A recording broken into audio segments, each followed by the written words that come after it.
জানেন গতকাল কিন্তু একেবারে শওকত মোল্লা ভাঙড় বিধানসভায় ঘটপুকুরের রাজপথ কিন্তু কাঁপিয়ে দিয়েছিল। আমরা দেখেছিলাম যেটা সোশ্যাল মিডিয়া এবং আমাদের চ্যানেলের মাধ্যমে আপনারা দেখেছেন। কিন্তু এরই মধ্যে একটা বড় খেলা উঠে এসছে, হাস্যকর খেলা। কেন বলছি, আমার পাশে দেখতে পাচ্ছেন রফিকুল ইসলাম, তিনি আছেন তৃণমূল কংগ্রেসের দাপট নেতা ভাঙড় বিধানসভার।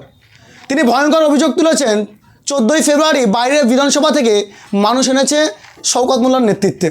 এই যে ভয়ঙ্কর একটা অভিযোগ তুলেছেন শওকত মোল্লা, তিনি বলছেন শুধু ভাঙড় 1 নম্বর ভাঙড় 2 নম্বর ব্লকের মানুষ থাকবেন। সেখান থেকে কিন্তু একেবারে গোপন তথ্য ফাঁস করলেন। দেখতে পাচ্ছেন রফিকুল ইসলাম আছেন আমার সাথে এবং তিনি কি জানাচ্ছেন আমাদের ক্যামেরার মুখোমুখি আপনাদের শোনাবো। রাজনৈতিক নেতা হিসেবে আমি মনে করি না, কারণ গতকালকে যেটা আপনারা দেখেছেন সেটা চেঙ্গিস খানের রোল পাঠ করেছে, যেটা ইতিহাসে আপনারা পড়েছেন।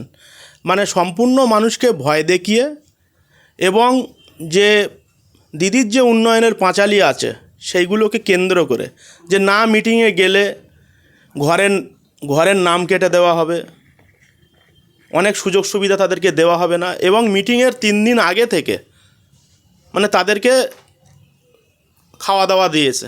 সাথে গতকালকে একটা খবর পেলাম ক্যানিং পূর্বে বিধানসভায় যে যারা রাজমিস্ত্রির কাজ করে তাদেরকেও কঠোরভাবে নিষিদ্ধ করা হয়েছিল, যে যেন তারা কোনো কাজকর্মে না লাগে এবং তাদেরকে সেই মিটিংয়ে যেতে হবে।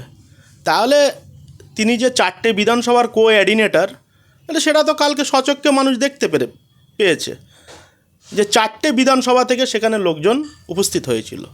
এবং সাথে সাথে কালকে যে 15ই ফেব্রুয়ারি গেল, সেখানে 14ই ফেব্রুয়ারি ক্যানিং পূর্ব বিধানসভা থেকে লোক শিফট করা হয়েছে ভাঙড়ে, যাতে ভাঙড়ের লোক দেখানো যায় যে ভাঙড়ে এই অঞ্চল থেকে এই লোক বার হচ্ছে।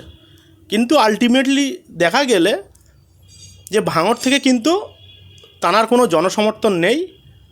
তানার যে কয়েকজন তোলাবাজ আছে তারা ছাড়া কিন্তু ভাঙড়ের মানুষ সেই স্বতঃস্ফূর্তভাবে সেই মিটিংয়ে আসেনি।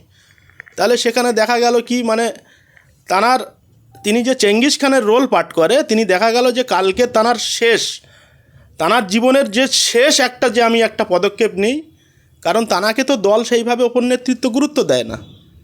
সেখানে দেখতে গেলে দলের একটা অংশ আছে যারা তাকে এই ধরনের মন্তব্য দিচ্ছে বা বলাচ্ছে যে তুমি মিটিংটা করা ছেড়ো না, যতটুকু আমার কাছে খবর আছে, যার জন্য তিনি এই মিটিংটা করেছে। তাহলে সেখানে জনজীবন বিপন্ন হয়েছে।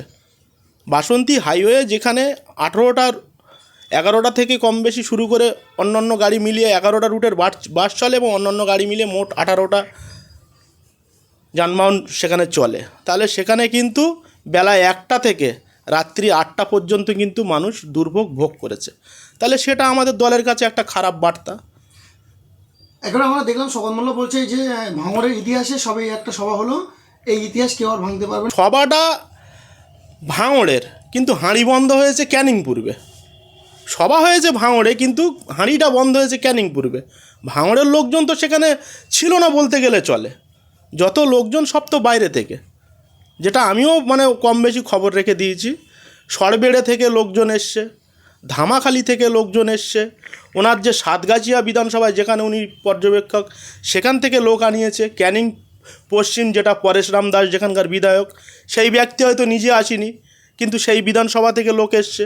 ক্যানিং পূর্বে একচেটিয়া মানে মানুষকে প্রেশার ক্রিয়েট করে লোক বার করানো হয়েছে। এবং ভাঙড়ের ক্ষেত্রে যারা হাতে গুনতি বেশ কিছু লোকজন বার হয়েছে, তাদেরকে কিন্তু মানে রীতিমতো প্রেশার ক্রিয়েট করে